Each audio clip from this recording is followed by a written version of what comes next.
Upang ang manhid-manhid niya. Ako na'y nasa tabi niya.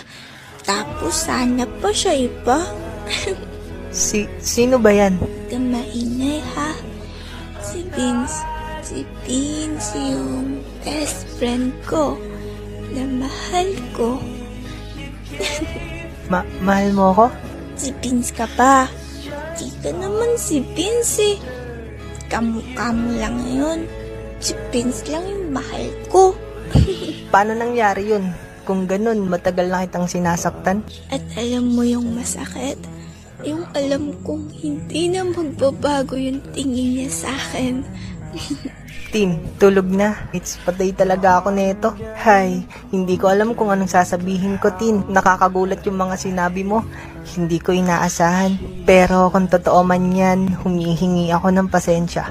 Pasensya na kung